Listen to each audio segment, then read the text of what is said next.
Bien, pero la clase pasada sí la habíamos grabado. Sí, sí, sí. Lo que pasa es que cambiamos de sala. Bien, bueno, vamos a ver. Entonces, repito, para la grabación, el lunes 17 es el examen parcial. El examen parcial será semiestructurado. Todavía no hemos definido la hora. Ahí una de las compañeras me preguntó. Vamos a definirlo seguramente la semana que viene. Se lo vamos a especificar. Bien, entonces, ¿qué tenemos hoy? Bueno, hoy tenemos tema nuevo para nosotros. Es la primera vez que vamos a dar este tema. Entonces, tiene su encanto encarar un tema nuevo. Por empezar, seleccionar la... No, el examen va a ser virtual. Por empezar, decía, para la clase nueva, seleccionar la bibliografía. El tema lo teníamos hace un par de años porque me parece que en el 2018, 2019, después de una de las clases que ustedes van a tener más adelante, nos encontramos con un profe que ustedes tienen, me parece que en Arti, que quería hacer una actividad vinculada con la religión y qué sé yo, y nosotros medio como que dijimos, bueno, ese es un espacio que ustedes tienen que trabajar en interculturalidad.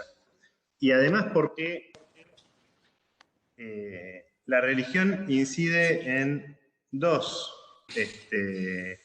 cuestiones, por lo menos, muy concretas en el proceso de la profesión, en el desarrollo de la profesión de ustedes, que es, en primer término, en lo que leíamos la clase pasada, ¿no? Muchas terapias alternativas están vinculadas a cuestiones relativas, así en términos muy generales, a la idea de fe, ¿sí?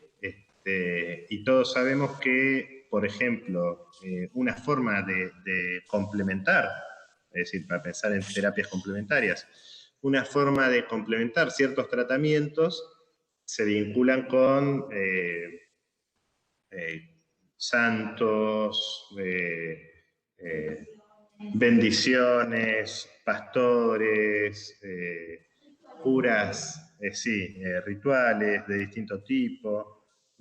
Generalmente nos ocurre que en terapias, sobre todo de enfermedades así como muy duras, muy terminales, ejemplo cáncer es el más conocido, bueno, la gente en algún momento empieza a buscar alternativas. Entonces va a haber algún carismático, va a haber alguna terapia complementaria, sin dejar la terapia biomédica, ¿no? que también están haciendo en general. Es un poquito de los temas que salían la semana pasada. Entonces, en ese aspecto incide directamente el tema de las creencias, la fe, la religión, lo místico. Y después en otro aspecto tal vez más patente y más material, que es en los barrios, sobre todo en los barrios periféricos. Acá tenemos uno de los artículos del diccionario. Nosotros tenemos lugares acá en Mar del Plata, ¿no? En que tenemos una o dos iglesias evangélicas por manzana o más. Y eso es porque, bueno, evidentemente hay un tema que incide en la contextura social y que obviamente incide en los problemas y la resolución de los problemas, ¿sí? Por eso también nosotros vemos en la política cotidiana, bueno, cómo es la articulación de ciertas políticas a través de iglesias o grupos religiosos, ¿sí? Bien. Entonces, ¿cómo habíamos estructurado nosotros o cómo habíamos pensado la clase? Bueno, en primer término, el texto de Scott, Charles Scott. Este libro es de Luciana Linares, la profe que está ahí, que bueno, se le ocurrió que este libro podía ser útil, diversidad, sexualidades y creencias, y nos pareció que era adecuado para pensar el problema, digamos, para introducir el problema. Porque el texto que ella presenta, en realidad tendríamos que presentar las diapositivas, ¿no? Para, en vez de hablar en el aire. ¿Están ahí? ¿Alguien escribió en el chat, me pareció? No, no. Bien, a ver.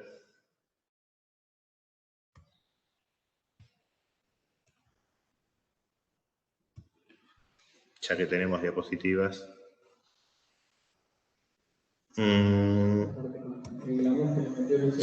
Claro, Luciana le puso color, glamour, onda, todas cosas que en las diapositivas todos los demás no sabemos hacer.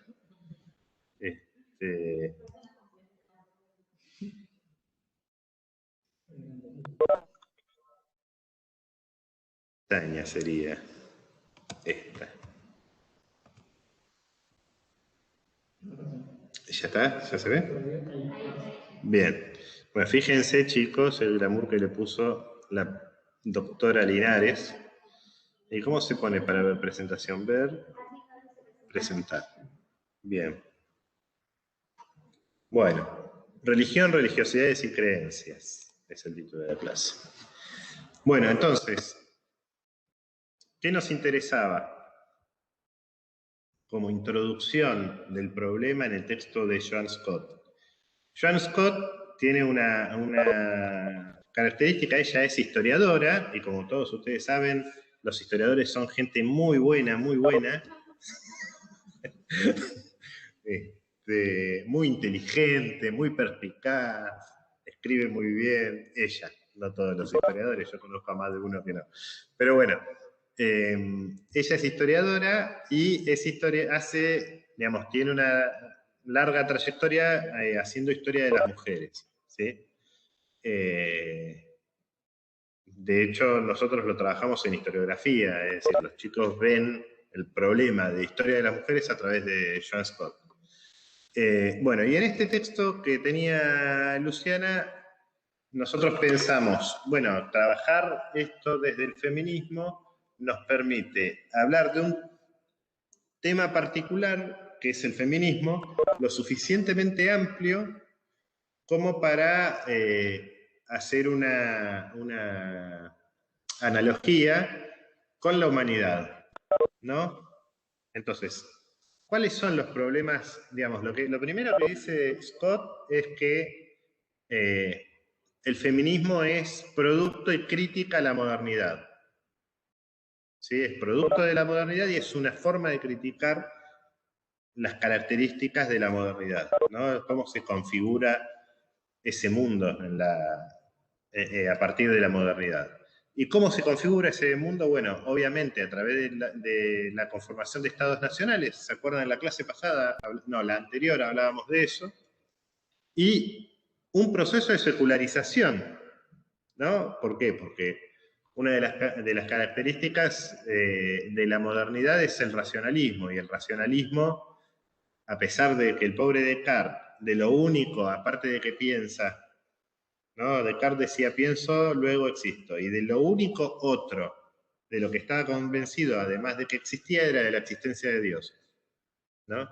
Pero aparte de eso, el racionalismo se terminó de imponer en Occidente como justamente una lógica que iba en contra de la cultura religiosa, porque el racionalismo vendría a decir, no, si las cosas tienen un desarrollo lógico, ¿sí? Y que además en la misma época que el racionalismo tiene su auge, está en debate con el auge del empirismo, ¿no? Si las cosas tienen un desarrollo lógico y lo material tiene preeminencia, bueno, lo espiritual es algo relegado. Y ese relegar lo material da sustento a toda una institucionalización que va en contra de lo espiritual. ¿Por qué? Porque lo espiritual había sido el caballito de batalla que había sostenido los regímenes de privilegio durante todo el feudalismo. ¿Sí? ¿Por qué? Porque Dios lo decía, ¿no? Uno estaba en un lugar y otro estaba en otro. Entonces, cada cual, según su rango, así decían las fuentes medievales, bueno, ¿por qué? Porque lo había establecido Dios. ¿Y quién lo manda? Bueno, desde la misma iglesia hasta todo el aparato del Estado, ¿no? Que no era Estado nacional, pero era Estado al fin. Estado real, absolutista primero, digamos, absolutista después y antes otros modelos estatales de poder. Pero bueno, lo concreto es que el Estado-Nación, a partir de fines del 18, principios del 19, ve en la lógica espiritual un problema con el que no se quiere complicar. Entonces lo relega a un espacio, al espacio de la privacidad. ¿Sí? Entonces nosotros tenemos ejemplos, el ejemplo más concreto que nosotros tenemos acá es el de nuestra Constitución Nacional. Que fíjense que dice, la Constitución dice, todas las acciones de los hombres, también de las mujeres, ¿no? Pero bueno, la Constitución dice de los hombres, todas las acciones de los hombres que no ofendan a terceros quedan reservadas a Dios. ¿Sí? O sea, la religión es un lugar de lo absolutamente privado. Vos, de la puerta de tu casa para adentro, haces lo que querés y es Dios el que te juzga. Si no ofendes a otros. ¿Sí? Entonces, en el espacio de lo social, en el espacio de lo comunitario y lo compartido, se da un proceso de secularización, ¿sí? Como acá dice la palabrita que puso en el eje vertical Luciana. Se da un proceso de secularización. ¿En qué consiste? Bueno, básicamente consiste en desplazar hacia el lugar de lo privado a todo lo que tiene que ver con lo espiritual y sacarle poder a las instituciones que habían tenido enorme influencia en la conformación de ese estado en el que lo religioso definía las funciones, ¿no? Bien. Entonces, en el texto digamos, vuelvo al texto porque me estaba yendo para lo de los tomates, estaba hablando del texto, pero me estaba yendo también. En el texto de Scott, bueno, aparecen los problemas, ¿no? que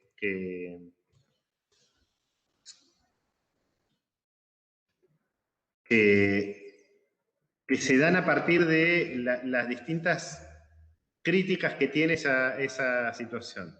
Y la crítica que utiliza Scott para describir el proceso de la secularización es el feminismo. Y dice, bueno, con respecto a la religión, el feminismo tiene dos olas bien marcadas, bien diferentes, ¿no?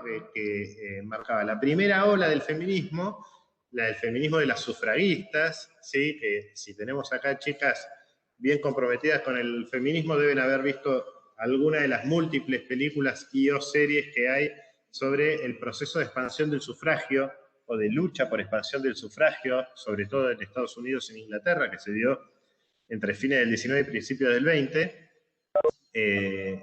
Bueno, estaban inspiradas básicamente en la religión, ¿no? Si Dios nos había hecho iguales, ¿por qué estábamos en un lugar subalterno y las mujeres no podíamos votar? Entonces ahí mete la cuña John Scott cuando dice, bueno, el problema es cuando apareció el otro agregado en ese universal de las mujeres, que es el de las variables dentro de las mujeres, las diferencias dentro de ese universo de las mujeres. Con la aparición de esta mujer negra que decía, yo también soy mujer, ¿no? Entonces, bueno, ese punto de la diferencia es importante para pensar las posturas, en el caso de Scott, feministas, y en un caso, si nosotros lo queremos hacer más extensivo, a nivel de crítica social, bueno, cómo la lógica secularizadora barre bajo la alfombra todas las paradojas que tiene la diferencia en las relaciones humanas, ¿no? Entonces, en el caso del feminismo vos tenés mujeres, ahí en el texto de Scott, tenés mujeres muy religiosas, mujeres menos religiosas, mujeres antirreligiosas, mujeres laicas, tenés las mujeres religiosas que en el campo de su espacio religioso intentan buscar una legitimidad para el rol de la mujer, un rol protagónico de la mujer, en estructuras que, bueno, obviamente son contrarias a esa lógica. Etcétera, etcétera, digamos, toda una serie de paradojas que ustedes en el texto van a encontrar claramente. Acá, ¿qué estoy? Esta pestaña tengo que estar... bien. Y bueno, y el otro punto que yo había puesto ahí o habíamos puesto ahí en la guía de lectura es, bueno, el rol que acá se ve con respecto a la antropología y al orientalismo, ¿no? Bueno, este occidente secularizado y secularizante, laico, bueno, imagina y ocupa un mundo, digamos, pasa a dominar un mundo en el que la diferencia es anormal. ¿Sí? Pasa a tener una perspectiva homogeneizante de ese mundo, en donde, bueno, está el trasfondo, que nosotros vamos a ver sobre todo en el otro texto, el trasfondo de la formación católica, ¿no? De la Iglesia Católica que ha modelado a Occidente, el cristianismo, si lo quieren, porque no es solo el catolicismo, pero bueno, el anglicanismo es muy similar al catolicismo, tanto en sus prácticas como en su doctrina, porque en realidad es una ruptura más suave que la ruptura del protestantismo de Lutero, ¿no? Y el protestantismo de Lutero, que sí tiene diferencias doctrinarias, o el calvinismo, más todavía, diferencias doctrinarias más marcadas respecto del catolicismo, pero sin embargo están modelados los esquemas mentales de ese occidente que considera que para analizar la diferencia se necesitan ciencias específicas, ¿sí? Entonces, ahí aparece mencionada la antropología y el orientalismo. Así que bueno, ahí cabe pensar, ¿sí esto es? No, sí, acá, el problema de la diferencia, acá. Esta es la cara de Scott, ¿no? Ya es una señora grande. El problema de la diferencia que marca es que el feminismo es entendido como un movimiento que tuvo que realizar sus reclamos en nombre de las mujeres y que tuvo que oponerse a esas formas de la diferencia sexual que produjeron la exclusión. ¿Qué pasó? Problemas técnicos, bueno.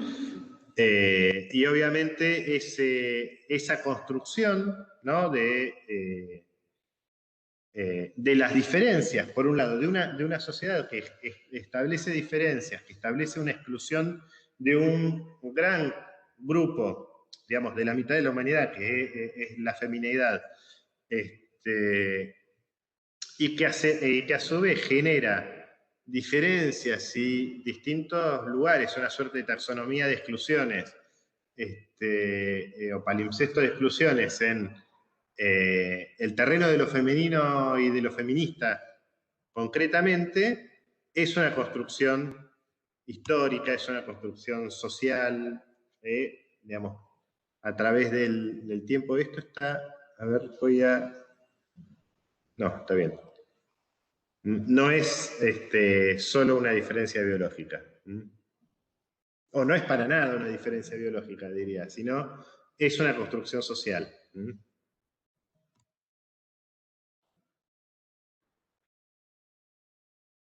Y acá tenemos una linda caricatura, ¿no? Los discursos modernos sobre las religiones también lo fueron sobre la secularización, al mismo tiempo que fueron un discurso de la otredad, o de otredad.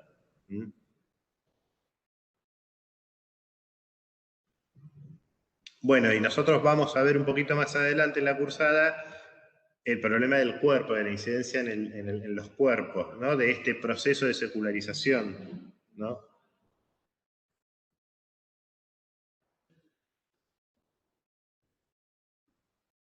Estas diferencias, bueno, que ya las mencionamos un poquito. Acá, por ahí no mencionamos esto de que la religión es parte de la identidad de los sujetos, una expresión de esa subjetividad.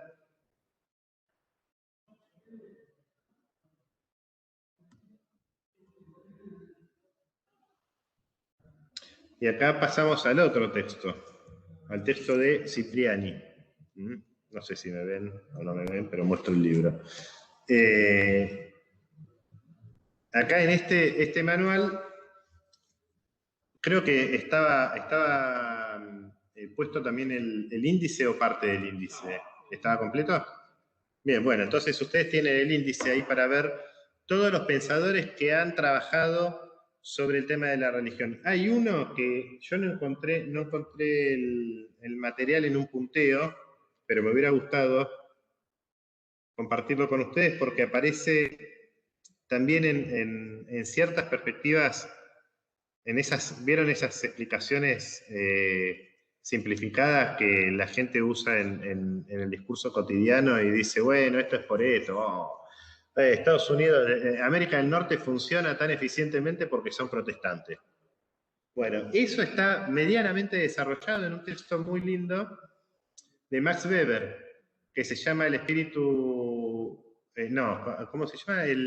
La lógica protestante y el espíritu del capitalismo. Weber, que es el mismo que nosotros leímos para el concepto de Estado. Bueno, cuando encuentre un punteo de cuáles son los puntos que él dice que el protestantismo ha congeniado mejor con la idea de capitalismo, también lo vamos a agregar para la próxima vez que demos esta clase.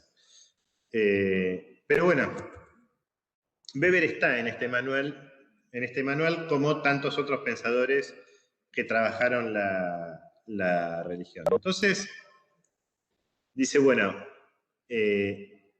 hay distintas definiciones de religión. Están las definiciones sustantivas y las funcionales. ¿Qué quiere decir? Sustantivas son la definición de la cosa en sí. Y las definiciones funcionales son las que describen la cosa en relación con el rol social que cumplen.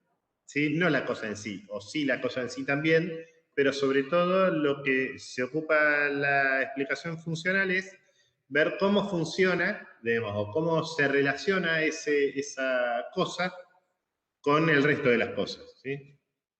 Entonces, acá tenemos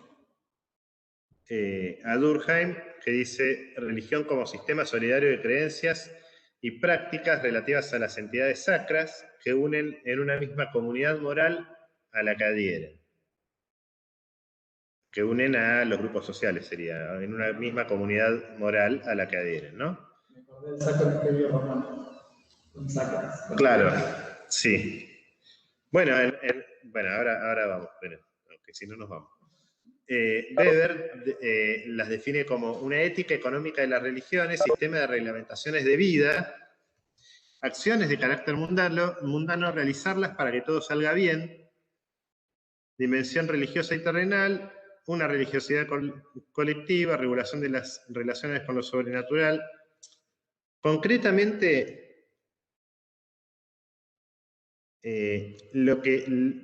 algo fundamental para que haya religión es la comunidad. ¿Sí? Es decir, en estas definiciones lo que se ve es que la religión es una forma de convivencia social, un mecanismo de regulación social, en tanto es un mecanismo que permite que los seres humanos convivan. ¿Cómo? Bueno, a través de un sistema de valores común. ¿Sí? ¿Dónde está el bien y dónde está el mal? Eso es un sistema de valores común, chicos. ¿Qué cosas son aceptadas? ¿Qué cosas son aceptadas en una determinada comunidad y qué cosas no? o hasta Claro. saber lo que es, y también un poco la idea de quiénes están adentro y quiénes fuera del sistema, ¿no? Claro. El religivo plantea eso, los que estamos dentro de una religión, no solamente católica, que por supuesto ya vamos a ver más adelante, aparece como un no material, sino si bien Profe, lo que está diciendo la profe se escucha con mucho eco. Ah, es por mí. Dale, a ver, me muteo yo y lo continúas.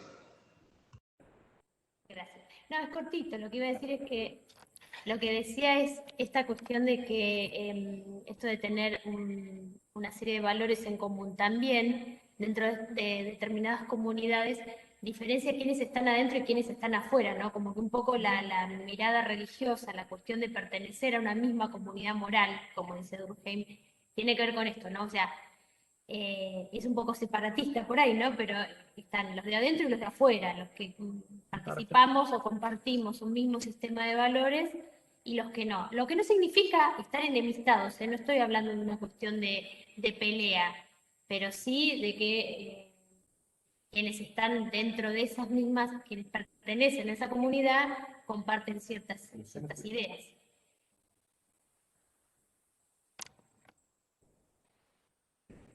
Acá. Luciana se fue, sí, ¿no? Tenía. Sí, es un horario malo para ella. Bien. Entonces vuelvo acá. Bien. Y otra cosa que nosotros tenemos que entender de esto de la religión es que Dios, digamos, Dios, es la comunidad, en definitiva. Porque Dios no te ve, digamos, a ver, no quiero meterme en la creencia de ninguno de ustedes, chicos. Digo, nosotros no sabemos si Dios nos está mirando, pero sí sabemos que el otro nos está mirando en nuestras acciones. ¿Sí? Nosotros no sabemos si Dios nos va a juzgar o no, depende de la fe que ustedes tengan o no, en otra vida. No sabemos eso, pero sí sabemos que los otros sí nos están juzgando, ¿no? Entonces, de alguna manera, el proceso de secularización también implica un proceso de aislamiento del sujeto, ¿sí? Digamos, sustracción del sujeto respecto de las imposiciones del colectivo, ¿no? El individuo se libera de la presión del marco social, de alguna manera, en ese proceso de secularización. ¿Mm?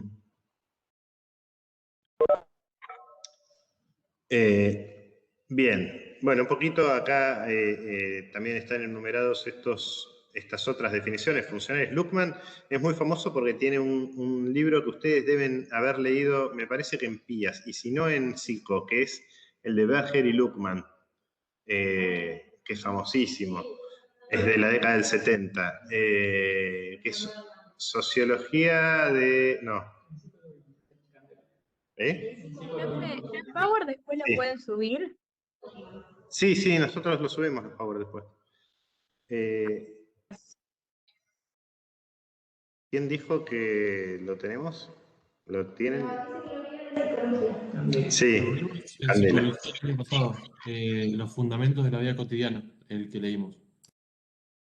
Sí, debe ser un capítulo ese. La construcción social de la realidad se llama. La construcción social de la realidad. Lo que pasa es que a mí me confunde con otro de un filósofo cuyo nombre ahora no me acuerdo, que cambia el nombre y le pone la construcción de la realidad social. ¿Sí? Que bueno, ya me venía a la cabeza. Bien, entonces, Luckmann, ¿qué dice? Dice, bueno, tiene una función social universal, es un lazo originario, tiene que ver con la concepción del mundo. Bueno, todo esto que nosotros hemos ya hablado un poco y que nosotros medio como que lo sabemos, esto es importante, una reducción de la incertidumbre. Sí, sobre todo lo que no sabemos está Dios. ¿sí? Por eso, cuando nosotros tenemos, sobre todo en esas introducciones a la filosofía que cursábamos en la escuela, o que nosotros vemos cuando vemos hablar, vieron esos filósofos que están de moda y cada tanto salen en la tele, el de apellido impronunciable, Stan River. Bueno, siempre empiezan hablando, lógicamente, de la diferenciación entre el pensamiento mítico y el pensamiento filosófico. ¿Por qué empiezan hablando de eso? Bueno, porque el pensamiento mítico es lo que explicaba a través de los dioses los fenómenos naturales. ¿Sí? Entonces nosotros, ¿cuándo empezamos a sacar de los dioses los fenómenos naturales? Cuando empezó la filosofía y el pensamiento.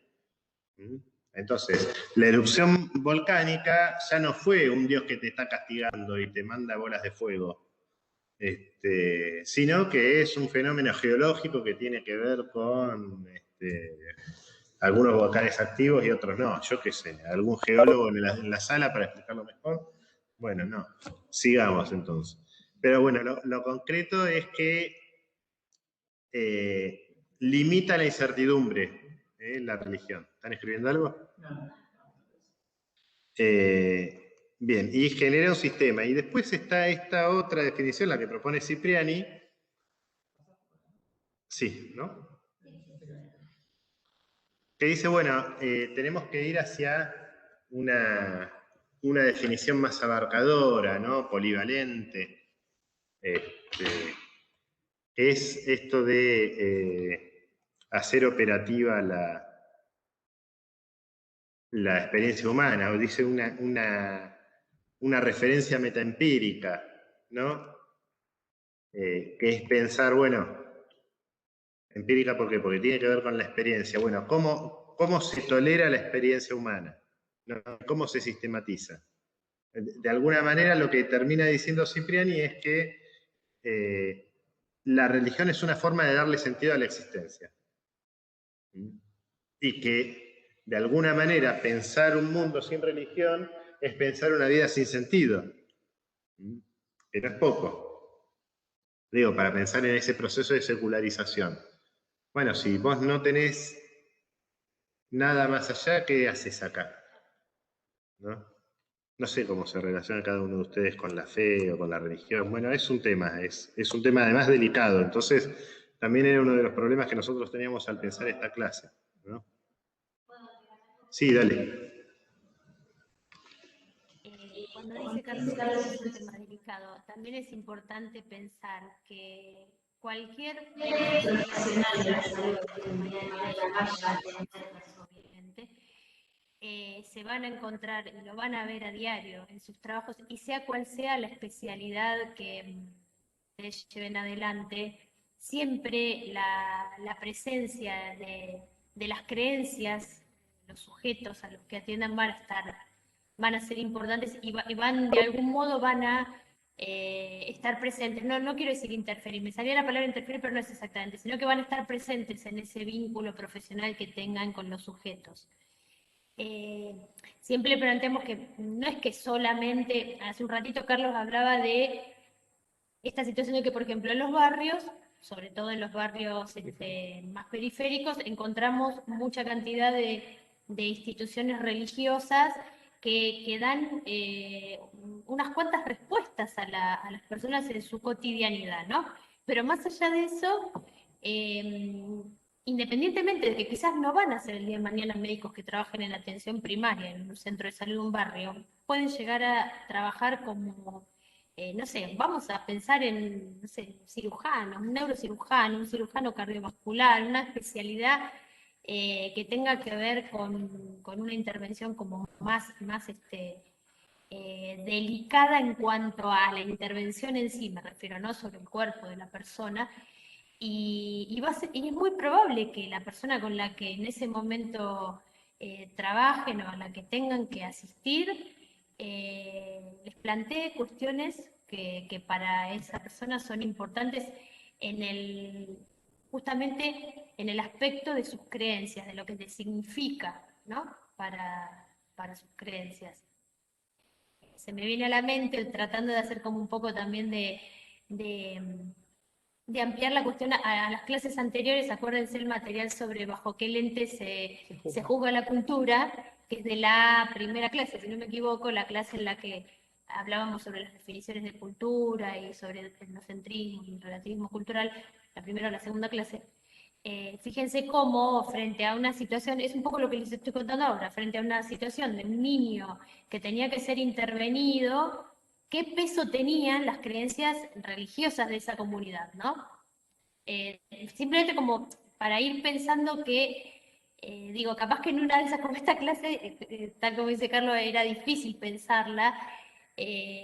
No se olviden que el día de mañana, vuelvo a lo mismo que dije antes, el día de mañana atender a sujetos en cuestiones vitales muy probablemente tenga algún tipo de impacto, de efecto en sus creencias. Ellos las traigan también, ¿no?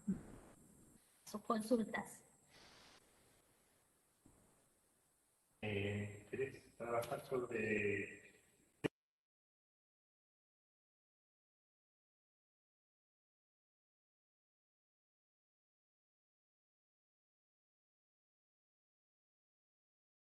Profe, está silenciado. Está silenciado. Estoy silenciado.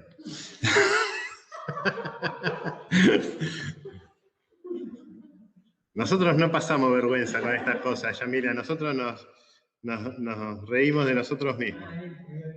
Candela dice, en sí afecta el tema de la religión de cada persona en el ámbito de salud también, como por ejemplo los testigos de Jehová que no permiten la transfusión de sangre en su religión y eso puede costarle la vida, pero ponen en primer lugar sus creencias que su vida. Bueno, tiene que ver un poquito con esto que estamos diciendo, que es lo que le da sentido a su vida, ¿no? Es el sentido de su vida lo que crea la gente. Ahí nosotros teníamos, no sé si lo mencionamos ya esta cursada, pero en cursadas anteriores hemos mencionado, no me acuerdo en qué clase, que, en la de derechos. En la de derechos humanos. ¿Cuál es el límite? Sí, bueno, lo vamos a trabajar un poquito la clase que viene, así no, la clase que viene no, la otra. Más adelante. Bien, bueno, lo concreto, Cande, es que sobre uno mismo uno puede tomar esas decisiones, sobre otra persona no. ¿Sí? Vos como padre de un hijo no podés impedir que sea transfundido, por más que tu fe así lo disponga. Bien, pero lo vamos a trabajar mejor en la clase que trabajamos sobre derechos, porque se va a entender más claramente. Bien, bueno, hay algo que tenemos que corregir este cronograma. Sí. Lo vamos a ver para la próxima. No importa, estas cosas las hablamos con ustedes, total. Cualquier aporte, si ustedes creen que... Sí. Bien. No, lo que les preguntábamos es si a pesar de las serias limitaciones que nosotros hemos tenido en subir las lecturas a tiempo y todo eso, pudieron leer el material. Y si pudieron leer el material, concretamente si pudieron leer alguna de las definiciones del diccionario.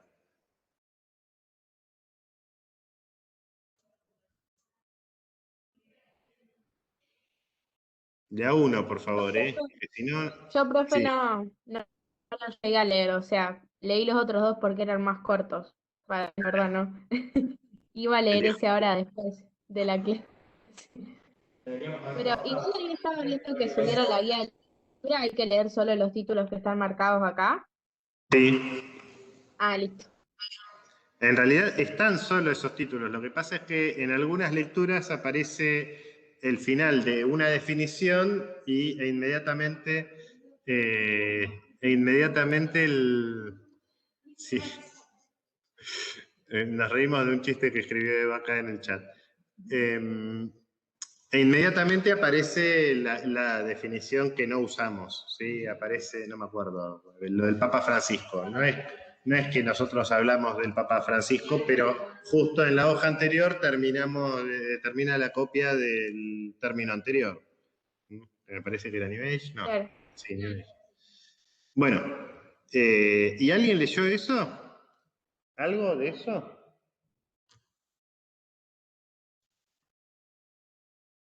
Nadie agarró y dijo, ay, este son 2 paginitas, ¿lo leo?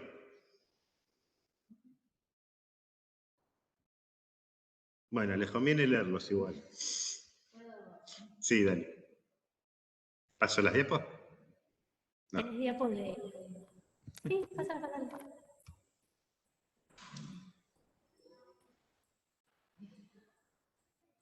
El diccionario, el diccionario tiene una particularidad que se lo escribí en la guía de lectura, que es un tipo de texto particular en el sentido de que no es exactamente un diccionario como el diccionario que ustedes conocen, que tienen en su casa o que tenían en su casa. Ahora todos googlean las palabras, pero es un diccionario temático.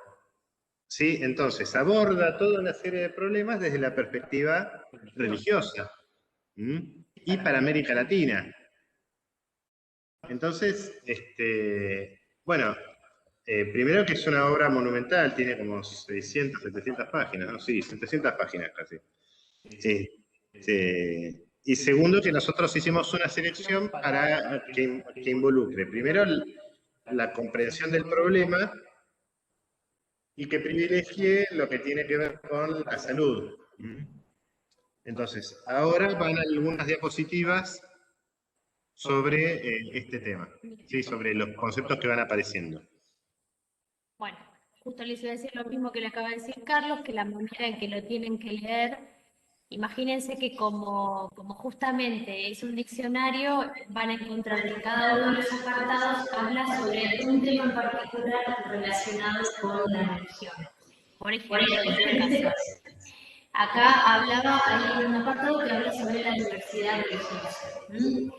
En este punto es importante destacar, y hago la aclaración de que todo tiene que ver con un análisis de cómo se observa, digamos, a nivel de nuestra sociedad, la vinculación de los sujetos con la religión. Fíjense que dice que hay una disminución del catolicismo importante y crecimiento de confesiones evangélicas.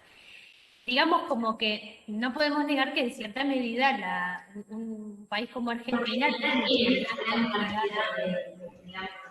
hay una muy importante presencia de la religión católica, y de hecho, bueno, no me quiero correr de otro apartado, lo vamos a seguir, pero bueno, en cierta medida podemos encontrar como que ¿No está muteada? No. Acá los chicos dicen que no se te escucha. No, ya está, dice que ya está. Dale, sigue, perdón. La Iglesia Católica sabemos que en un país como la Argentina y en general en América Latina, ha tenido una presencia importante que en los últimos años, entonces acá yo encontré como el autor plantea una disminución del catolicismo. Esta disminución sería este importante crecimiento de otras confesiones, ¿no? Carlos, se sigue Evangélicas escuchando y con no eco, evangélicas. no escucho nada. No, está solo. Ah, sí, ahora lo abrí. Bueno, no hay problema. Chicos, son los problemas de la virtualidad. ¿Qué vamos a hacer? Es lo que tenemos este año. No, decía que vuelvo a repetir por si no se escuchó, América Latina, Argentina en particular, estamos hablando de países en los cuales el catolicismo siempre ha tenido un impacto importante, pero en los últimos tiempos muchas otras confesiones han ido creciendo. Cuando nosotros hablábamos hace un rato del tema de los templos en los barrios periféricos, e incluso también diría en otros espacios, como por ejemplo son los penales, suelen tener espacios de otras confesiones religiosas que brindan, en definitiva, a los sujetos los mismos, digamos, rituales, llevan adelante los mismos rituales, no los mismos, sino rituales específicos, prácticas, brindan, por sobre todas las cosas, acompañamiento acompañamiento en situaciones difíciles, acompañamiento que también después se convierte en ayuda social, ¿no? Por supuesto. También habla, dentro de lo que es la diversidad religiosa, se habla de religiosidad popular, es decir, la religiosidad no, cuando dice una actitud activa no heredada, fíjense que acá en el Power dice, la religiosidad como actitud activa no heredada, no solamente digamos, un saber que se va transmitiendo en las generaciones, sino la religiosidad como una práctica, ¿no? Como la práctica de concurrir con determinado horario o en determinado espacio a una institución. Nosotros en el encuentro pasado, no sé si se acuerdan que con Juan Pablo hablábamos de, por ejemplo, algunos grupos que para determinadas patologías, como puede ser la atención de patologías, como puede ser la atención del consumo problemático, ¿cuántas veces está llevada adelante, organizada y atendida dentro de estos modelos asistenciales que hemos hablado en la clase anterior, a través de las prácticas religiosas? ¿Y qué es lo que hace, por ejemplo, una persona cuando atiende una patología de estas a través de una práctica religiosa? Se organiza institucionalmente con horarios, con determinados ritos, con determinados acuerdos, teniendo que cumplir determinadas normas. Y esa norma, ese encuadre, yo creo que la mejor palabra es el encuadre. Ese encuadre es lo que hace que la persona, bueno, esté atendiendo una situación particular o esté viviendo una situación particular que en ese momento está afectando su salud.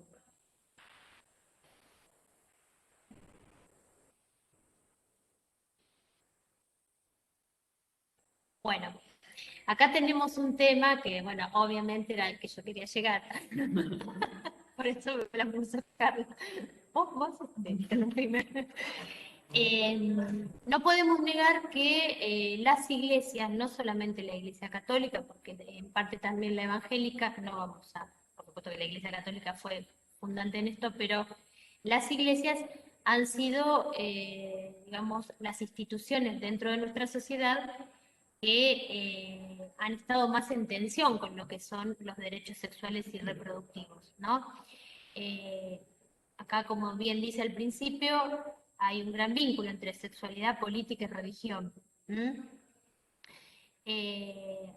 Desde sociedad civil hay muchos reclamos políticos, por supuesto, acerca del derecho a poder vivir la sexualidad libremente, de acuerdo a los deseos de cada sujeto, de acuerdo a vivir cuestiones como la identidad autopercibida, ni hablar de La la planificación planificación, familiar. claro, que de hecho incluso ya hasta ese nombre ha ido cambiando porque se empezó, antes era control de la natalidad, después pasó a planificación familiar y hoy se habla de derechos sexuales y reproductivos, o sea, el hecho de que la vivencia de la sexualidad y de la cantidad de hijos que uno quiera tener y demás, con quién tenerlos, de qué manera criar a los hijos, todas esas cuestiones hayan ido avanzando en clave de derechos, ha sido una situación que ha tenido unas cuantas tensiones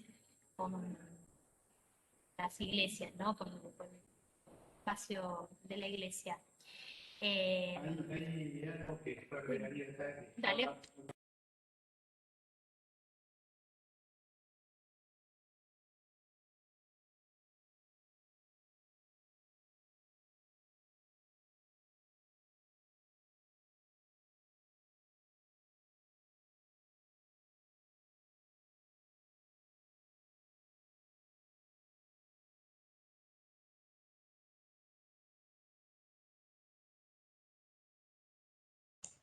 Profe, está muteado.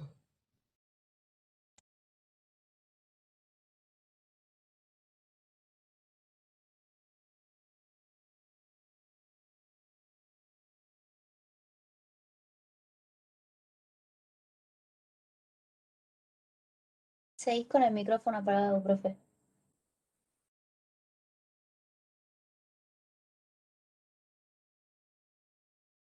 Yo les explico lo que me pasa. Cada vez que habla Luisina o Juan Pablo, ustedes escuchan eco porque se escucha desde este micrófono también. Entonces, cuando hablan ellos, sí, no. Ya hicimos mucho lío con eso.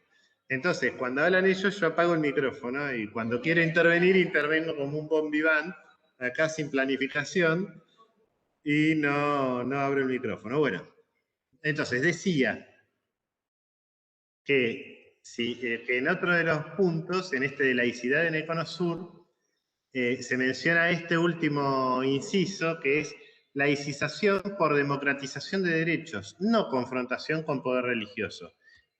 Esto quiere decir que esta lucha por derechos, entre los cuales están los derechos sexuales y reproductivos, tal vez con un rol protagónico, no tiene como objetivo fastidiar a las congregaciones religiosas. No es para luchar contra la Iglesia Católica ni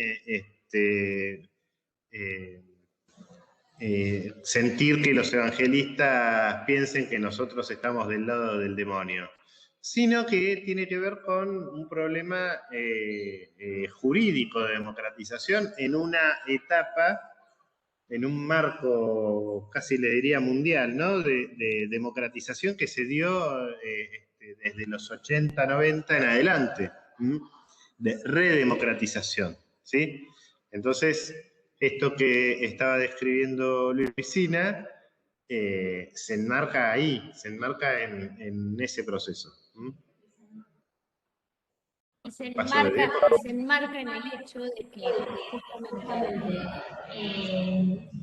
sabemos que todos estas, todo este, digamos, para el crecimiento, pero no fundamental, todo lo que es el avance acá, lo que es el avance en los derechos sexuales y reproductivos, es un avance en derechos que obviamente sabemos están dentro de los derechos humanos y que tienen que ver con entender al cuerpo como en su o sea, entender al cuerpo en su integralidad para poder llevar adelante una vida en sociedad también saludable, ¿no?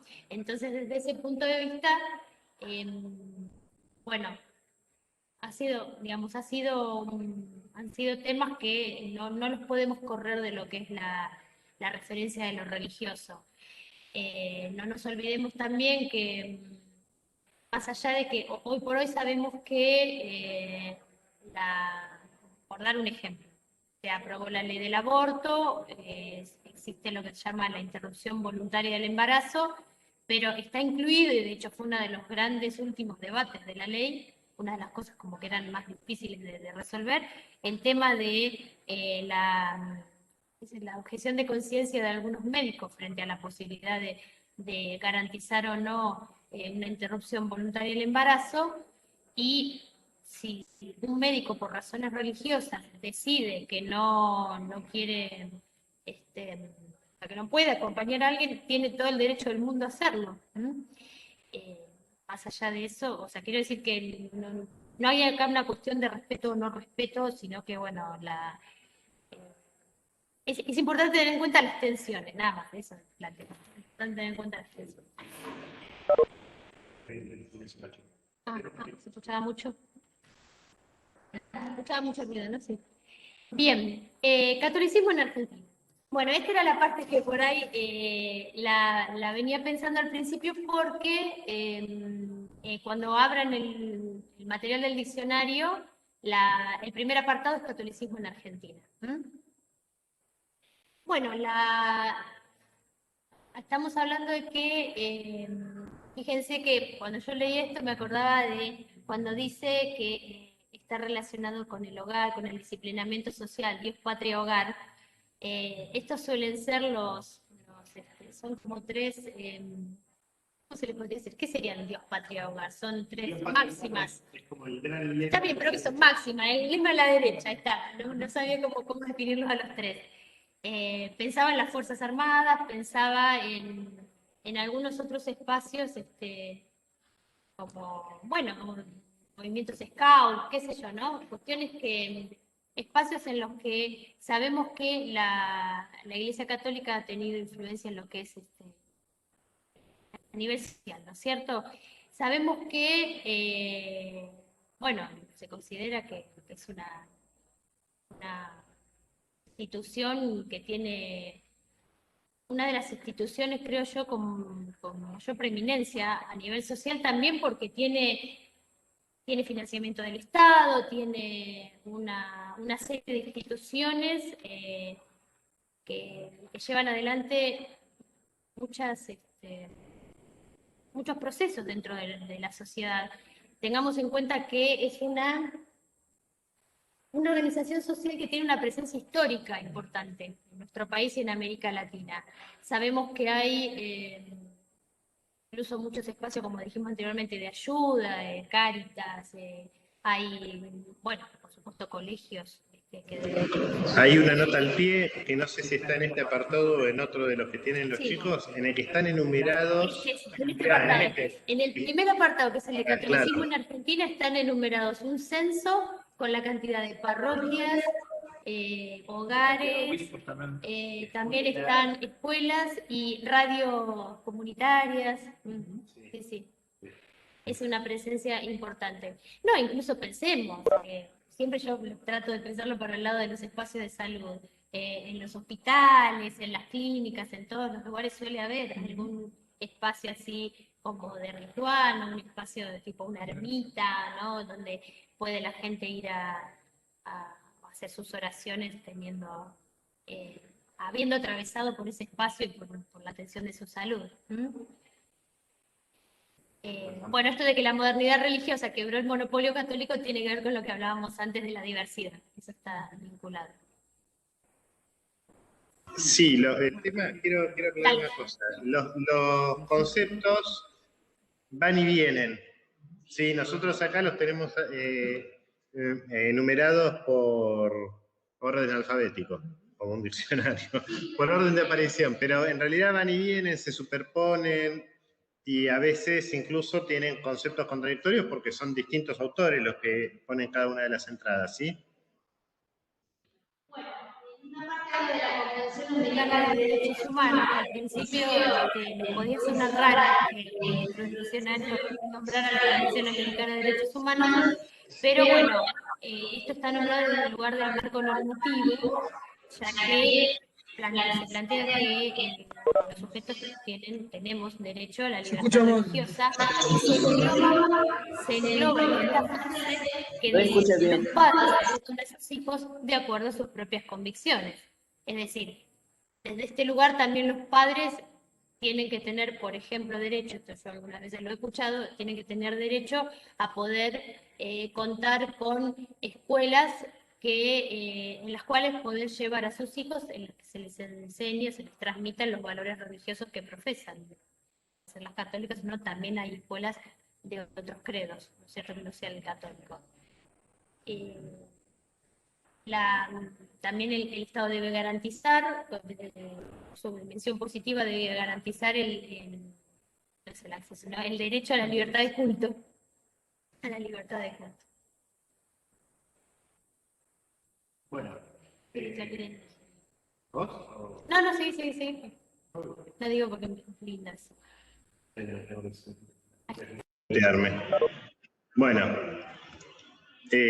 después otro de los términos que aparecía era esto de espiritualidad indígena en la jurisprudencia interamericana. ¿Qué es jurisprudencia? Jurisprudencia es cómo los jueces trataron un problema, ¿sí? Entonces, no sé si ustedes vieron o conocen algún abogado o vieron en algún texto de ficción o en alguna película, qué sé yo, que los jueces cuando dictan sus sentencias, o en el mismo noticiero, que los jueces cuando dictan sus sentencias se fijan qué opinaron otros jueces antes sobre temas parecidos. Bueno, ese procedimiento se llama jurisprudencia.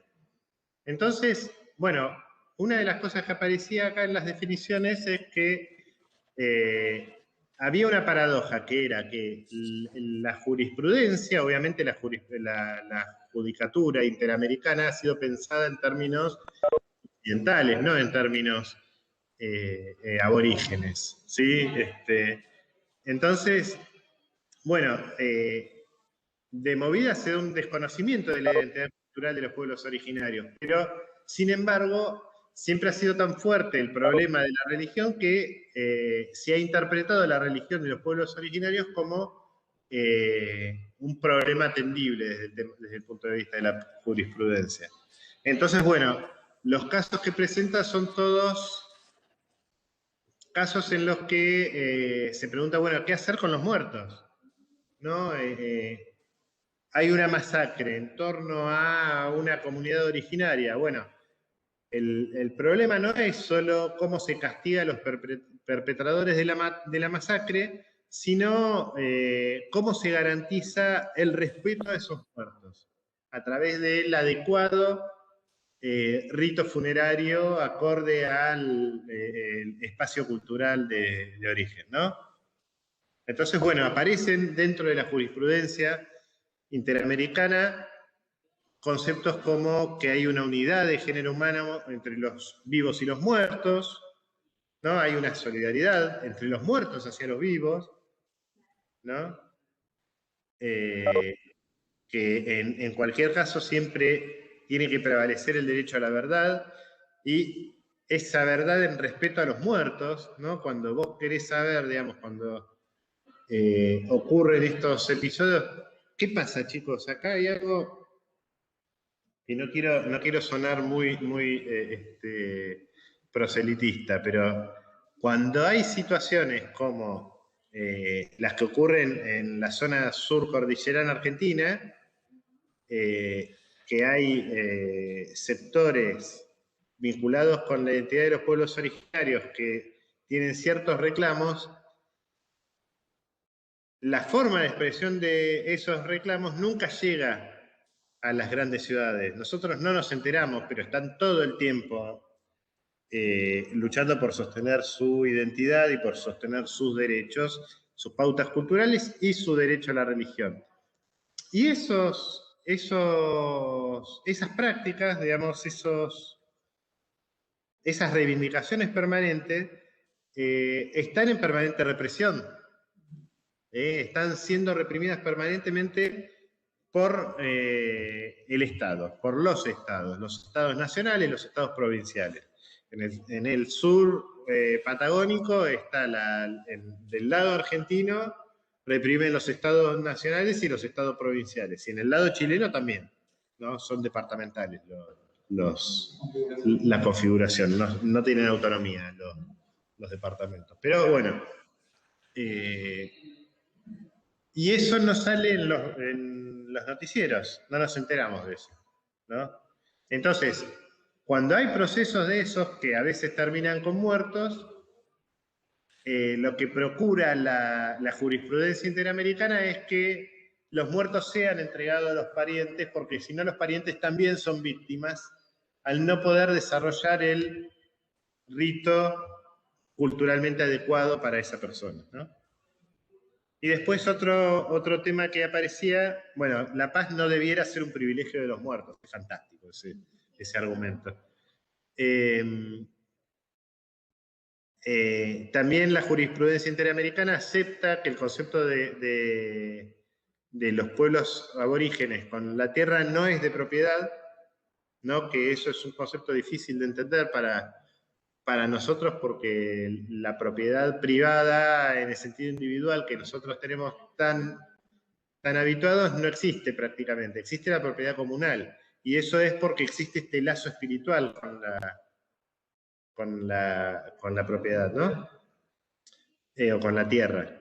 Y en general el derecho de propiedad, el sistema interamericano tiende o promueve que sea interpretado de manera intercultural, así como otro derecho que es el derecho de proyecto de vida, ¿sí? Que nosotros tenemos, es decir, si nosotros tuviéramos alguna desgracia, además de la compensación por el derecho violado, también se nos compensa por el proyecto de vida trunco, ¿no? Bueno, ese proyecto de vida incluye, en el caso de una mirada intercultural, el proyecto de vida y el proyecto de muerte, el proyecto del más allá de la trascendencia. Está mejor explicado en el texto, pero básicamente es eso. Bueno, laicidad un poquito tenía que ver con lo que hablábamos antes, ¿no? La separación entre Estado e Iglesia. Marca ahí algunas diferencias entre Brasil, Uruguay y Chile, que separan Estado e Iglesia a nivel constitucional, y Argentina y Paraguay, que no separan a nivel constitucional a la Iglesia del Estado, aunque sí menciona cómo la agenda laicista de los procesos de fines del siglo XIX ha impactado también de manera desigual.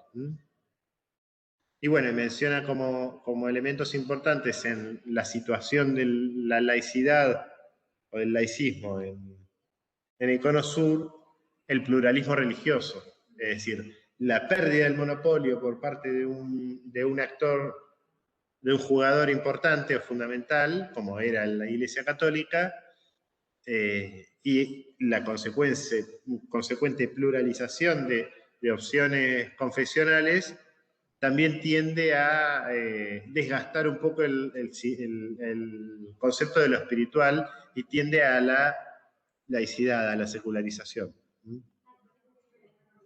Dale. Acordar en el apartado que habla de diversidad religiosa, van a ver que hay un momento en el que dice que en términos generales, esto es una opinión del autor, ¿no? Que en términos generales en América Latina hay, bueno, él dice un trato preferencial hacia la Iglesia Católica y una especie como de estigmatización o de descalificación de las minorías religiosas, lo cual, comparándolo con lo que dijimos antes, no, o sea, sabemos que si bien eso históricamente ha pasado, justamente hay una cierta pérdida de la hegemonía de la Iglesia Católica y están creyendo estas otras creencias que antes eran de las minorías, digamos, ¿no? Como para pensarlo también en términos de cómo en la realidad se observa.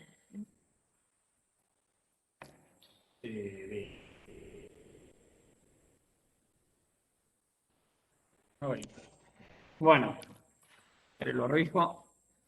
Y ahora vamos a la parte de mercado libre de la fe. Esto, el término, tal cual, el título no puede ser más clarificante respecto a lo que quiere transmitirnos el autor.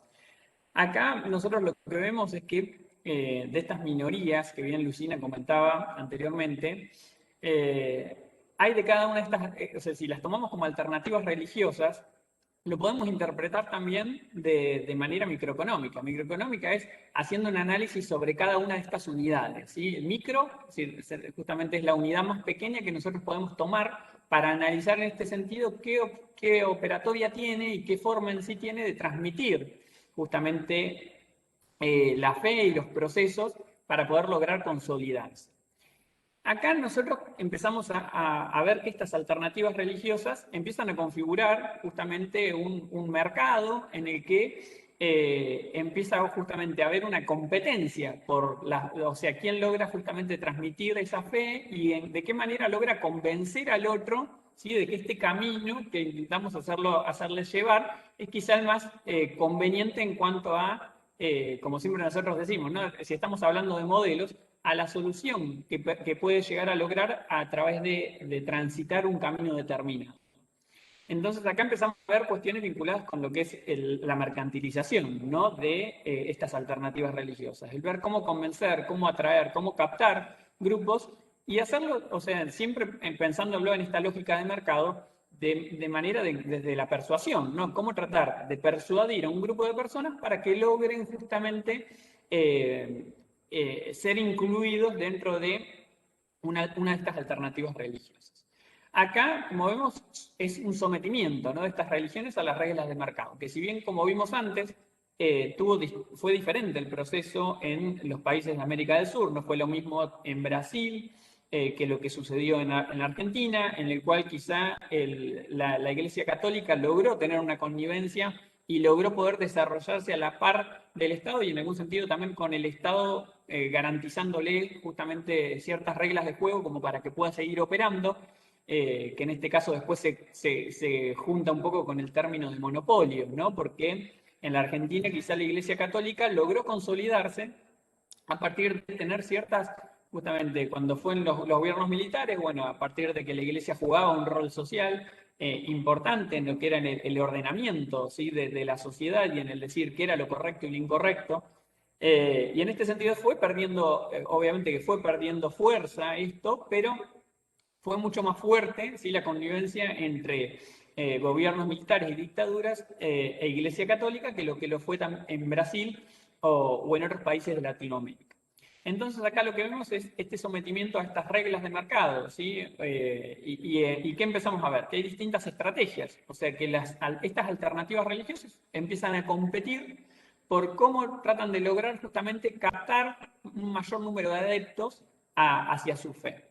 En este sentido tenemos ciertas alternativas que surgen a partir de justamente la segunda mitad del siglo XX, ¿sí?, a partir de 1950 en adelante, en el que se empieza a ver cómo ese monopolio, que en algún sentido fue ejercido por la Iglesia Católica durante tantos siglos, empieza a romperse, sí, pero empieza a romperse también por ver que, como nosotros decimos, si hay un monopolio y alguien nos permite garantizar justamente y poder desarrollarnos sin tener que competir con nadie, se toma la Iglesia Católica, y el autor un poco lo denota en el texto, en ver que no hubo ningún cambio, que no hubo ninguna mejora, que no hubo ninguna actualización respecto a las prácticas, y que quizás justamente se mantuvo, ¿sí?, a lo largo de los siglos de igual forma, con las mismas prácticas, con las mismas formas de profesar la fe, y esto fue lo que generó en algún sentido que vaya perdiendo adeptos a lo largo de los años, y a partir del surgimiento justamente de estas nuevas alternativas religiosas que empezaban a ver que la sociedad tenía otras necesidades sociales y podían ver justamente en esta adaptación de estrategias, ¿no?, para competir en un mercado en el cual justamente estaba estancado en este sentido, ¿no?, de decir que había una misma forma de profesar la fe y de llevar adelante las prácticas religiosas, y estas nuevas alternativas religiosas, como son los pentecostales, y también como lo es una de las ramas de la fe católica, en este sentido el catolicismo carismático, ¿sí?, que empiezan a ver cómo pueden jugar, o sea, jugar en el sentido siempre yo no definiéndolo de las palabras del mercado, ¿no? O sea, porque quizás si ustedes toman algún término, van a decir la forma de verlo, no, yo estoy tratando de transmitirles exactamente lo que intenta presentar el autor, cómo intentan jugar estas distintas fuerzas, ¿sí?, que componen ese mercado para lograr captar un mayor número de adeptos. Y en esto tenemos justamente distintas prácticas: el hablar en lenguas, ¿sí?, en hablar en lenguas extrañas, el profesar el culto justamente de una manera diferente, tratar de, como bien Luisina reflejaba anteriormente, tratar de ver cómo hay o sea, más allá de la práctica de la fe en sí, la Iglesia tiene otro rol dentro de la sociedad que muchas veces termina siendo el que genera lazos, ¿no?, el que construye a partir de un grupo, por ejemplo, lo que habla un poco también del catolicismo carismático, que a partir de la conformación de un grupo de fe en el cual justamente se profesa esta religión, y se tiene una visión también de grupo, de generar fortalezas, de trabajar mucho cuestiones vinculadas con la autoconfianza y con resolver problemas vinculados a las nuevas eras, ¿no? Esta cuestión de dejar solamente de practicar la fe en un sentido religioso y tratar de trabajar cuestiones vinculadas con las necesidades de los seres humanos, ¿no? Entonces también habla un poco de por qué muchas de las iglesias, por ejemplo, principalmente evangélicas, en cuanto al proceso de expansión que tuvo a lo largo de los últimos años, buscaron instalarse en las zonas periféricas o en los barrios más pobres, ¿sí? Tratando de justamente generar una sanación, pero no solamente a partir del profesar la fe, sino también a través de lograr brindar soluciones y acompañamiento, ¿sí? En esto de que decimos, ¿no?, de esto cuando uno lo piensa desde las necesidades de los seres humanos y las necesidades sociales, pensemos en las realidades cuestionadas vinculadas con lo que es el empleo, vinculadas con lo que es las adicciones, ¿sí? Un montón de problemáticas que muchas veces...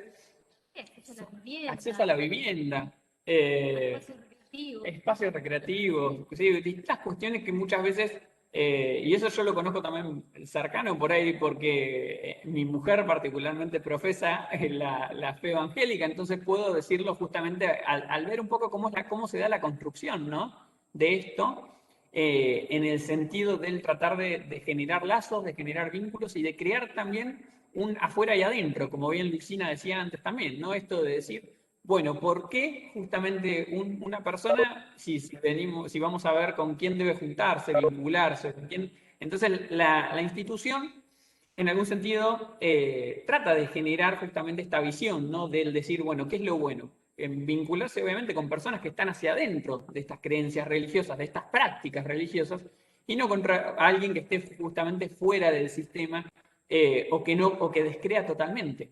Entonces hay una construcción, ¿sí?, que se va dando y que también va generando justamente lazos hacia el interior de los grupos sociales, y en esto lo empezamos a ver justamente como un mercado que trata de captar a partir de distintas prácticas a esos adeptos, ¿no? Y tratar de seducir en algún sentido para lograr obviamente tener un mayor número de adeptos hacia el interior de cada una de estas fe.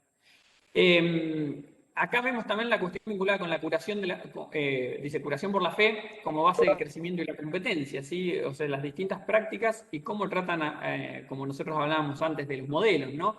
Cómo pueden lograr justamente sanar en este sentido o disminuir una dolencia a partir de incluir, a partir de asistir, a partir de ayudar, ¿sí?, al otro, y no solamente desde una visión biomédica, ¿sí?, en el cual justamente tratamos de asistirlo mediante medicación, en este caso cuando nosotros hablamos de medicalización de muchos procesos, sino a través de compartir justamente compartir formas de ver las cosas, compartir realidades y compartir también formas de profesar una religión en un determinado grupo.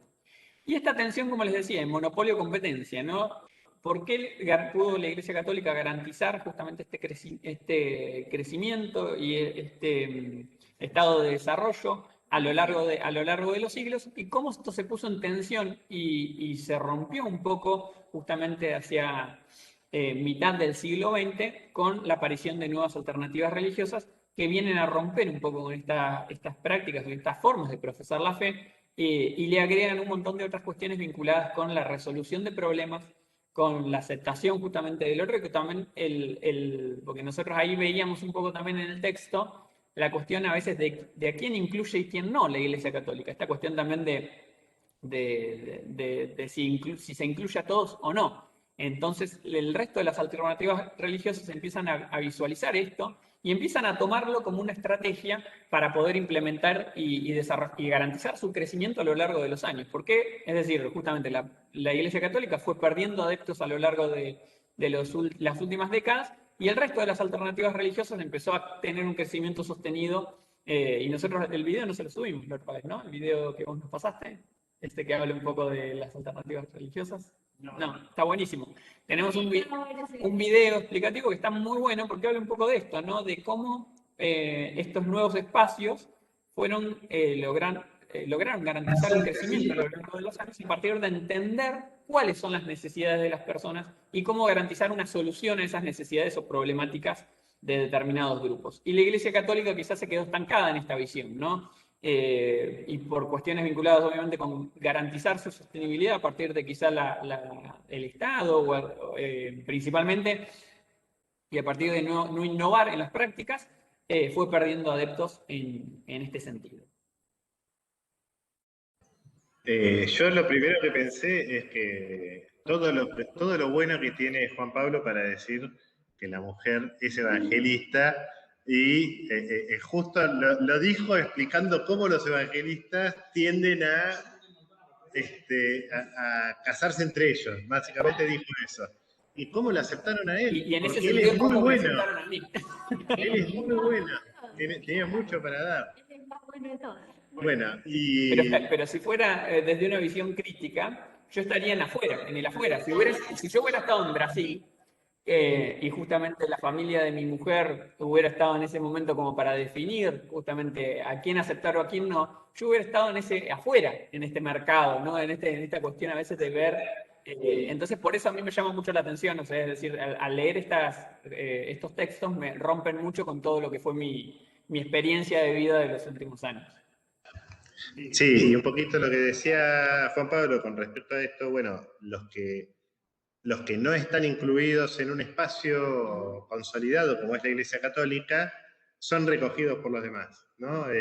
Aquellos que la iglesia expulsa por pecadores, por impíos, por degenerados o por lo que fuere, son recogidos por los demás en el discurso de que el perdón está, ¿no?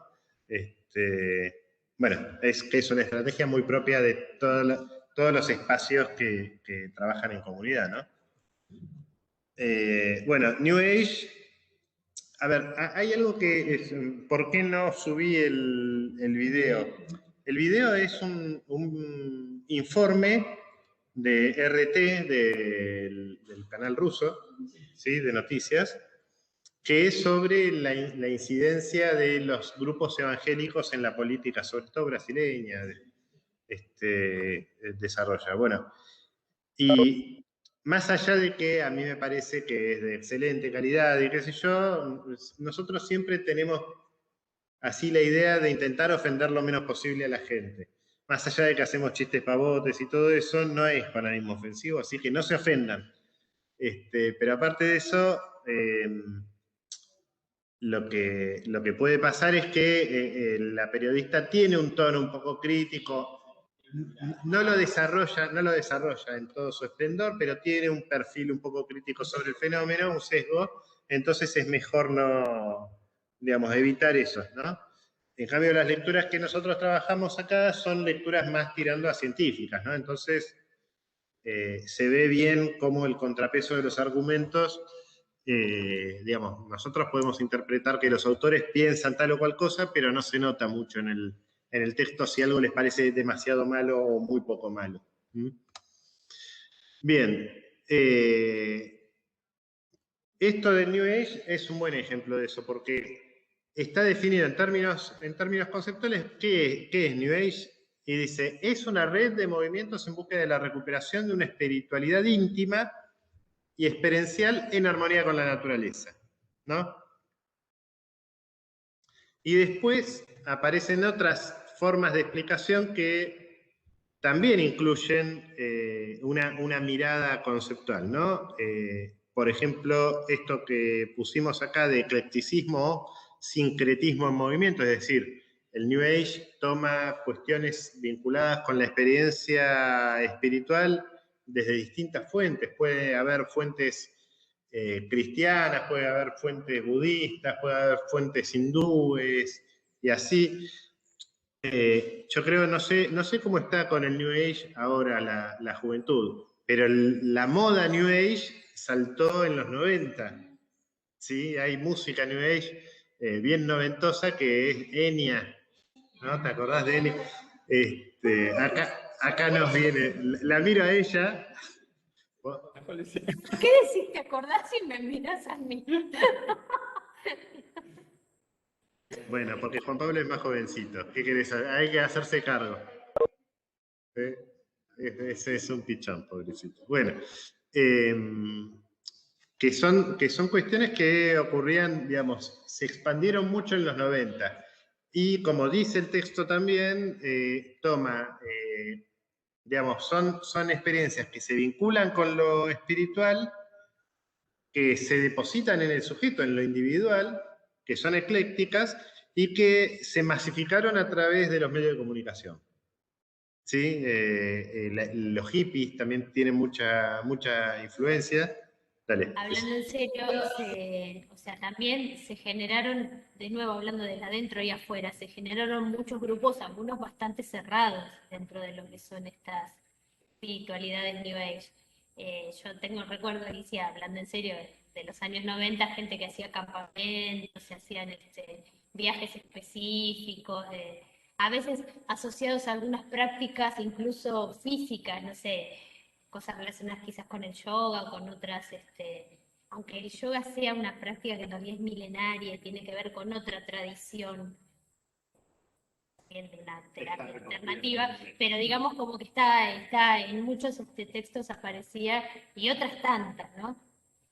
De alimentación, cuestiones relacionadas con tipos de alimentación. Un poco, claro, se vuelve a vincular a lo que hablábamos en la clase anterior de los modelos asistenciales también. O sea, la New Age, recuerdan que había autores que la planteaban dentro de los modelos asistenciales. Claro, porque esto que señala Luisina sí es importante y nos lo estábamos olvidando, que incide mucho en lo que tiene que ver con la alimentación por estas prácticas que intentan una adecuación de la vida con un respeto al medio ambiente, a la naturaleza.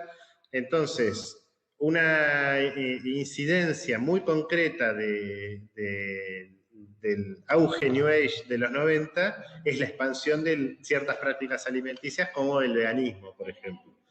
No quiero decir con esto que los veganos son New Age, pero una difusión muy fuerte que hubo entre fines de los 90 y los 2000 del veganismo tiene que ver con esta expansión del New Age que hubo en los 90, sin dudas, ¿sí? Bien, y bueno, y también se resignifican prácticas terapéuticas tradicionales y chamanismo. Eso aparece bien claro en el texto. Partidos políticos evangélicos. Acá está definido esto, bueno, esto también tiene que ver con cuando esas congregaciones son numerosas, ya pasan a ser actores de poder, ¿no? Y en el texto, en el diccionario están explicados los partidos políticos evangélicos de manera clásica. Acá pusimos como una forma clásica de representación política en las democracias pluralistas, ¿no? Los partidos políticos evangélicos en este marco serían unas agrupaciones de personas, que en este caso son evangélicos, pueden ser pastores o no, que se organizan en defensa de sus intereses. ¿Sí? Lo mismo pasa con cualquier partido político. Lo mismo es un partido político. Todos los partidos políticos son eso. Son agrupaciones de personas que se organizan para defender sus intereses. Entonces, claro, sus intereses y el bien común, ¿no? Digamos, el bien común en tanto interés propio. Entonces marca el texto tres puntos, ¿no? El primero es que esa forma de agruparse de los sectores evangelistas de alguna manera fue para poner contrapeso al poder de la Iglesia Católica. Que, no sé en el resto de América Latina, pero sí recuerdo acá en Argentina, cuando empezaron a expandirse a fines de los 80 las iglesias evangélicas, fueron muy atacadas por todo el aparato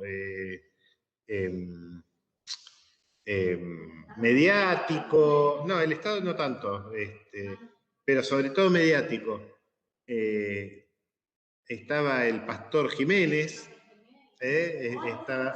No, bueno, pero son... la influencia de los grupos pentecostales en los medios era pago, ¿no? Pasaban los videos de experiencias religiosas pentecostales en Estados Unidos, que era todo traducido en canales de aire, eso era pago. Pero en general eran muy socavados en el discurso público los grupos evangélicos.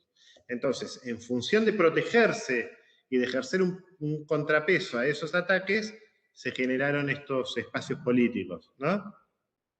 Y también porque carecían de representación en las estructuras políticas tradicionales.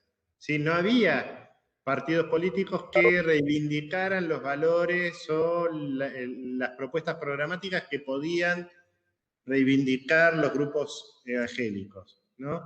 Que generalmente son parecidos a los valores que pretendían expresar los grupos políticos católicos, como podía ser la democracia cristiana.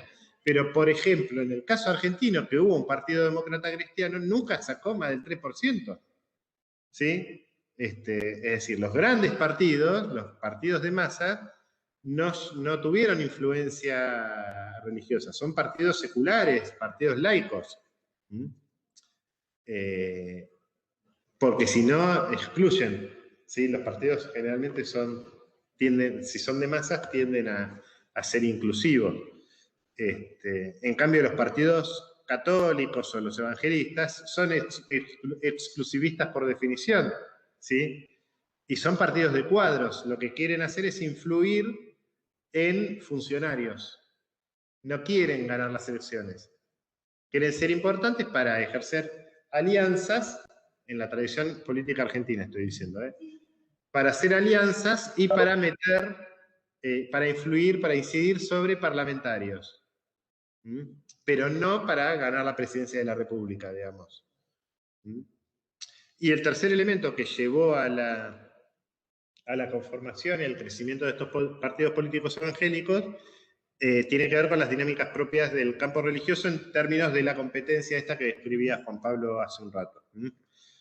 Bien, esto es lo que tenemos en diapositivas. Vamos a dejar de compartir. Sí.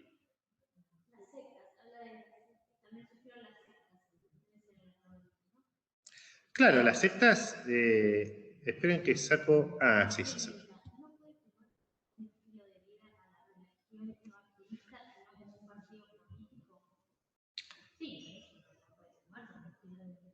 Sí, hay dos cosas. Primero lo de Eva, que dice esto de las sectas. Sí, las sectas, en realidad siempre, lo que pasa es que a partir de los 80, sobre todo, primero que a nivel mundial hubo casos más sonados, de más repercusión con sectas, en los 70 y en los 80. No sé si te acordás, Eva, un caso en Guyana, que hubo un suicidio en masa por una cuestión religiosa, algunos que creían que llegaba el fin del mundo, se suicidaron, mataron a sus hijos, y en sentido temporal inverso, ¿no? Primero mataron a sus hijos y después se suicidaron. O hubo casos, yo les súper recomiendo, sí, la secta Mu. Les súper recomiendo un video documental que había en Netflix, no sé si sigue estando en Netflix, que se llamaba Wild Wild World, Wild Wild Country. Wild Country. No, qué aburrido, es buenísimo. Bueno, no le gustó, ahí lo escribí en la... Trata sobre una agrupación hindú que se compra unos terrenos en Estados Unidos con la intención de... acá dice. Gracias, Nico. Con la intención de establecer una unidad política propia y terminan incluso compitiendo y ganando las elecciones municipales. Sí, sí. Bueno, hacían una comunidad y terminaban poniendo en problemas al propio Estado, creo que Oregon era, no me acuerdo, bueno, en Estados Unidos. Está buenísimo. Y después lo que dice Candela. A ver, en un marco laico o secular como el que vivimos, yo quiero explicar la palabra secular porque no la estoy explicando, no está en las diapositivas, pero estaba para que ustedes lo lean. En términos de diccionario, secular es lo contrario a religioso. ¿Sí? Secular es lo que se aleja de la religión. ¿Sí? Entonces, nosotros vivimos en un largo proceso de secularización, en el que la identidad de los sujetos ya no está definida por su religión. Es decir, a nadie le importa acá quién es de qué confesión religiosa. Pero la forma, digamos, la perspectiva, pero no perspectiva, no es la palabra que busco. El perfil, digamos, el perfil con el que uno es formado está modelado por las creencias religiosas, Cande, ¿sí? De tu familia o de la familia de cada uno de nosotros. Entonces, vos podés no ser religioso, no ser activo, pero tenés en tu formación todos los preceptos de la formación que hizo que tu familia entendiera qué está bien y qué está mal. ¿Sí? Si eso proviene del evangelismo, o proviene del catolicismo, o proviene del budismo, de donde venga, eso se convierte en, como decís vos, un estilo de vida. Porque de alguna manera condiciona la forma digamos, las opciones que vos tenés para elegir entre el bien y el mal, ¿sí? Y define, en términos generales, tu vida. Acá Manuela dice que sigue estando en Netflix, porque estaba aburrida escuchándonos a nosotros y puso Netflix a ver si a ver si estaba Wild Wild Country. Bueno, entonces, lo que dejamos fuera de las diapositivas tal vez sea lo más importante, les diría. Que son el de religión, desigualdad y pobreza, religión y periferia urbana, y religiosidad de los pueblos nativos, ¿no lo pusimos? Bueno, y secularización. Secularización describe un poquito ese largo proceso que yo les estoy diciendo, en el cual se va dando un desplazamiento de lo religioso al terreno de lo privado. Está así en el texto. Lo que es muy importante que lean son los otros dos, lo de religión y periferia urbana y religión, desigualdad y pobreza. Todos los conceptos que aparecen en esos puntos ya los hemos tratado, ¿sí? Tal vez acá una de las cosas que es importante pensar es un poquito sobre lo que hizo hincapié Luisina, que es esto de que la comunidad de lo religioso, digamos, la experiencia de lo religioso no es una experiencia que tiene solo que ver con lo sobrenatural. No se vincula solo con Dios, solo con los ángeles, los santos o lo que fuera uno cree según su religión, sino que tiene que ver muy concretamente con lo material, ¿sí? Y en el territorio, eso es clarísimo. Como decía Luisina, el acceso a la vivienda, el acceso a condiciones dignas de vida, y qué sé yo, muchas veces está mediado por las congregaciones religiosas. Ni hablar en el contexto de pandemia, digamos. Nosotros estamos totalmente involucrados como escuela en los centros barriales de emergencia, la mitad de los actores que trabajan en los barrios para solucionar el problema de la gente son congregaciones religiosas, de distintas confesiones, ¿sí? Entonces, eso es fundamental entenderlo en el marco de una conceptualización que nosotros tenemos acá cuando hablamos de religión, desigualdad y pobreza. La religión no es solo fantasía, no es que nosotros desde una perspectiva racionalista podemos decir, son todos fantasmas. No. La religión son gente que concretamente, buscando el bien común, hace esfuerzos y ayuda al otro. ¿Sí? Entonces, cuando nosotros, y esto es muy importante, cuando nosotros tenemos que interactuar con una persona que tiene una perspectiva religiosa que a nosotros no nos parece adecuada, o no nos parece que fuera la que nosotros adoptaríamos, claro, nosotros tenemos que partir del punto de partida del respeto de que esa persona tiene una visión del bien y del mal que aporta a la sociedad desde un lugar muy concreto y muy material. Mucha gente se moviliza en función de esa perspectiva del bien y del mal. Entonces eso lo tenemos que tener clarísimo, lo tenemos que tener en cuenta. La otra cosa que a mí me parecía importante destacar es sobre el concepto que aparece de religión y periferia urbana, el concepto del migrante. Porque en la periferia urbana se ubican sobre todo también, no solo, pero también los migrantes, los nuevos. Y los nuevos habitantes en una periferia urbana encuentran en una comunidad de carácter religioso o en cualquier otra comunidad lo que buscan, que es sociabilidad. ¿Sí? Lazos comunitarios, lazos sociales. Entonces, ahí están las congregaciones religiosas. Pueden ser evangelistas, pueden ser católicas, pueden ser, no sé, testigos de Jehová, judíos no, porque tienen otra forma de administrar sus tradiciones. y su incorporación. Budistas, nosotros tenemos autores acá que trabajan sobre eso.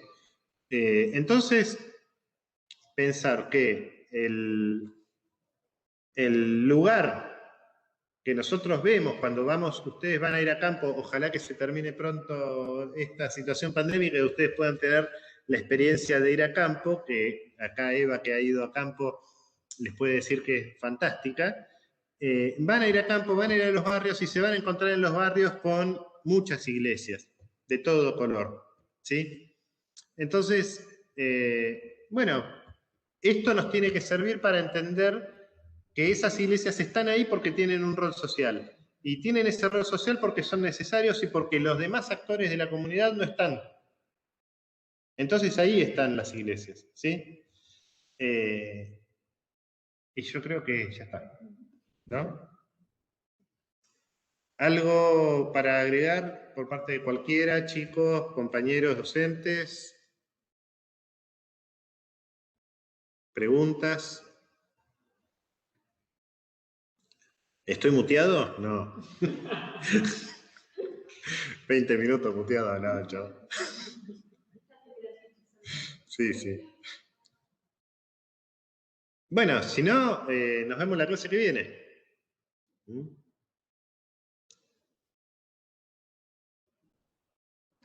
Hasta la clase que viene. Ahí están todos callados. Chao, profe, gracias. Chao. Adiós. Chao. Chao, profe. Chao.